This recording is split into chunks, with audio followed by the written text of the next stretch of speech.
Night எப்படியோ சீக்கிரம் தூங்கி காலையில் கஷ்டப்பட்டு சீக்கிரம் எழுந்திரிச்சிட்டேன். முதல் நாள் நான் யோகா கிளாஸ் போகும்போது யோகா பண்ணிட்டு இருக்கும்போது எனக்கு ஒரு மாதிரி கேராக இருந்துச்சு. கொஞ்சோட நட்ஸ், ஆப்பிள் ஏதாவது ஒன்று கொஞ்சம் சாப்பிட்டு பண்ணால் நமக்கு தெம்பாக இருக்குமா. அதனால தான் ஓவர் நைட் சோக் பண்ண நட்ஸை சாப்பிட்டுட்டு இருக்கேன். இன்னைக்கு யோகா ரொம்ப நல்லா இருந்துச்சு. ஒரு அரை மணி நேரத்துக்கு பயங்கர ஸ்வெட்டு. லாஸ்ட் அரை மணி நேரம் ப்ரீத்திங் எக்ஸசைஸ் சொல்லி கொடுத்தாங்க. நம்மளை ஒரு புது யோகா மேட் வாங்க சொல்லியிருக்காங்க. நம்ம நாளைக்கு போய் வாங்கலாம், சரியா? யோகா போயிட்டு வந்துட்டு கொஞ்ச நேரம் ரெஸ்ட் எடுத்துட்டு இன்னைக்கு நம்ம பிரேக்ஃபாஸ்ட்டுக்கு ஹெல்த்தியாக ஃப்ரூட் சாலட் ரெடி பண்ணலான்னு இறங்கிட்டேன்.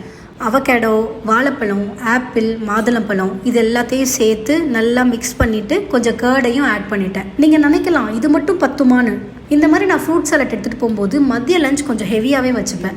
நடுவில் this guy is disturbing so much யா.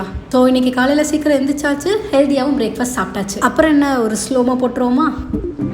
வானவெளியில் துப்பட்டா வாங்கி வந்து வைக்கட்டா, பௌர்ணமிக்கே பவுடர் போடட்டா, ஓ அழகே